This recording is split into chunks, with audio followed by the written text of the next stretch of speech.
Всем привет, с вами команда Кардан Баланс и я ее ведущий Анатолий. В прошлом выпуске мы говорили об аэродинамических свойствах автомобиля, а также рассказали, почему на высокой скорости ваше авто иногда перестает слушаться руля. Дело в том, что он практически взлетает над дорогой. А как с этим бороться, мы рассказали в нашем прошлом выпуске. Ссылка на него вот здесь.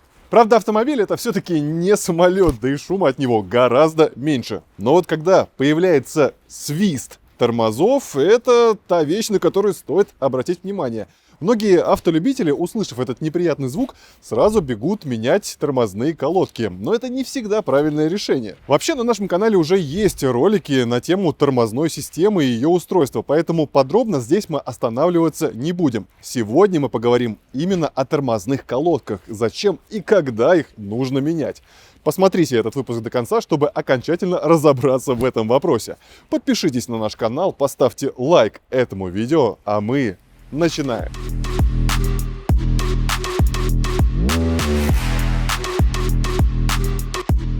Близкие по смыслу, а главное по назначению, тормозные колодки использовались еще задолго до появления первого автомобиля. Именно гужевой транспорт, будучи прародителем безлошадных экипажей, подарил нам это устройство. Дело в том, что когда карета или бричка двигалась под горку, то они нередко накатывали на конную тягу, и это могло травмировать животных. Та же проблема возникала, если какой-нибудь лихач пытался резко остановить загнавшихся лошадей. Для решения этой задачи извозчики использовали некое подобие сегодняшнего ручника. Человек передавал за счет рычага усилия на деревянную колодку, обитую кожей, а она, в свою очередь, плотно прижималась непосредственно к ободу колеса и тем самым затрудняла его вращение. Таким образом, извозчик оберегал своих рысаков, а вместе с тем мог контролировать дорожную ситуацию. Но, как мы понимаем, скорость пролетки лихачей значительно уступала первым серийным автомобилям. И если на тот момент эта система торможения устраивала большинство извозчиков, то вот остановить железного коня таким образом было куда труднее. Однако сам принцип колодки с фрикционной накладкой работает и сегодня.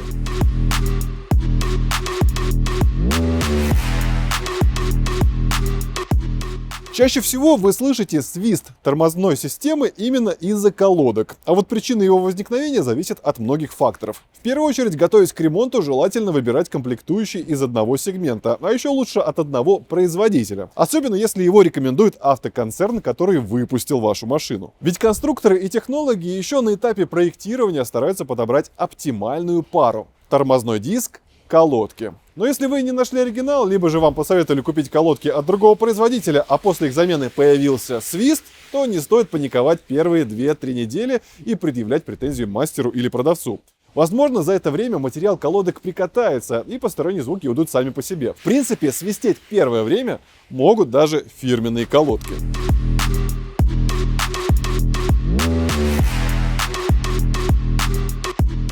А вот когда вы решите сэкономить, то тут уже как повезет. Главное, обращайте внимание на материал, из которого они изготовлены. Если во фрикционной смеси слишком много железной стружки, в отличие от высокотехнологичных составов, то такие колодки стоят гораздо дешевле. Однако они будут не только свистеть, но и могут достаточно быстро слезать тормозные диски. А это уже явно не копеечный ремонт. Кроме того, они будут быстрее перегреваться, а значит контролировать тормозное усилие будет гораздо сложнее. Хотя на практике многие бюджетные колодки ходят не хуже брендовых. Ну а как мы знаем, это типичный расходник. А если водитель регулярно делает осмотр, а также при необходимости меняет их на новые, то он не только обеспечивает безопасность своему автомобилю, но и остается в финансовом плюсе.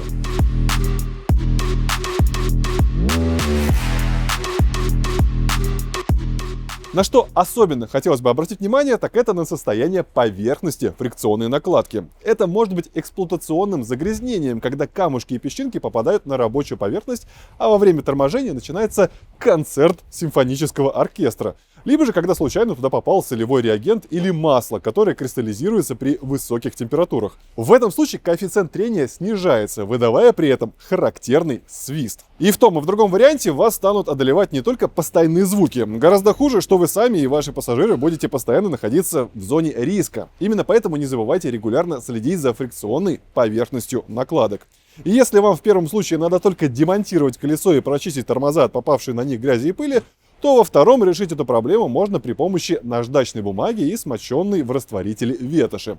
А вот на сервисных станциях чаще используют различные спреи и очистители тормозов, которые достаточно хорошо удаляют загрязнения с тормозных дисков, колодок, барабанов и цилиндров.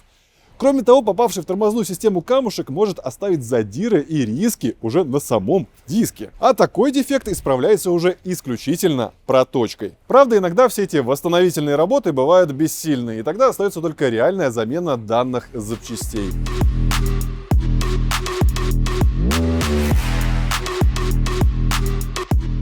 Диск также подлежит замене в случае повышенного износа или деформации. Именно тонкий или утративший заводскую геометрию он может начать вибрировать и издавать очень неприятный свист. А еще из-за сниженной массы он будет быстрее перегреваться и не даст возможности качественно приработаться новым колодкам. И поэтому за короткое время они могут прийти в абсолютную негодность, что, конечно же, очень негативно скажется на безопасности вашего автомобиля. Плюс ко всему, вы можете услышать свист, когда после частых торможений ваша машина окажется в луже. Дело в том, что попавшая на диск вода может локально его остудить, и это вызовет определенную деформацию. Но данное явление скорее кратковременное. После того, как общая температура детали выровняется, то и посторонние шумы тоже прекратятся.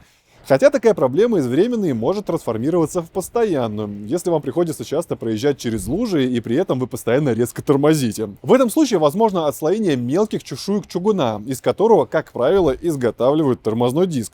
После чего микрочастицы начнут налипать на фрикционную поверхность колодок. И таким образом качественная керамическая накладка самопроизвольно получает металлическое напыление. Тогда от свиста можно избавиться, как говорится, уже только механическим путем.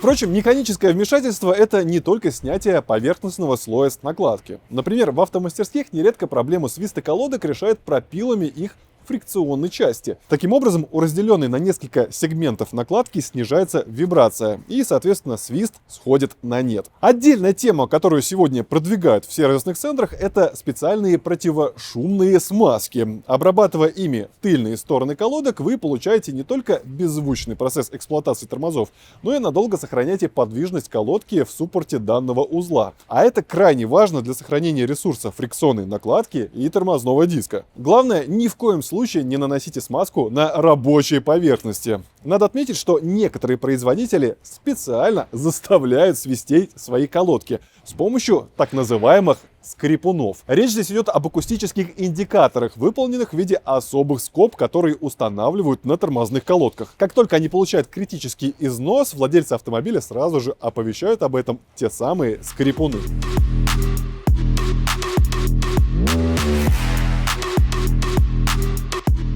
В идеале проверку свиста тормозов желательно начать с передней подвески, так как именно здесь чаще всего рождаются посторонние шумы. Возможно, что резонирующие децибелы выдают не диски и даже не колодки, а, например, тот же изношенный подшипник ступицы. Не исключена и такая ситуация, когда посторонний скрип появляется при нажатии на педаль тормоза, а его причиной может быть сама педаль. Так что иногда для устранения проблемы достаточно лишь очистить или смазать рабочий механизм. Наконец, на появление в тормозной системе свистов и скрипов могут повлиять такие, казалось бы, неочевидные факты, как перетянутый крепеж колесных и тормозных дисков, тормозных скоб и даже амортизаторов.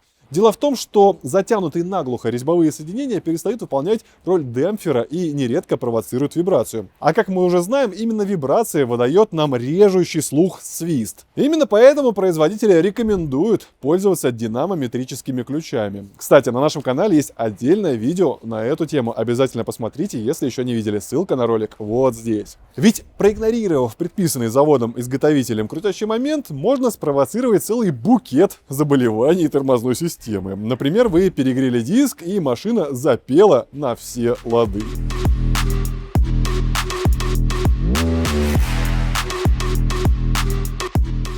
На самом деле, при нажатии педали тормоза причин для появления свиста гораздо больше. Но мы постарались перечислить самые распространенные. И как вы уже поняли, из этого ролика петь могут не только колодки и тормозные диски. В этом хоре участвуют несколько тысяч исполнителей. Судите сами, инженеры японской компании Toyota однажды подсчитали количество составляющих, на которые может быть разобран среднестатистический автомобиль, до состояния, когда каждая деталь уже является неразборной. В итоге получилось почти 30 тысяч отдельных компонентов, так что хор имени Пятницкого здесь просто отдыхает. Кстати, напишите в комментариях, в каких случаях, совершая поездки на своем автомобиле, вы слышали режущий ухо свист, скрип или другие посторонние шумы, и как вы с ними боролись. Думаю, нашим зрителям будет полезна такая информация.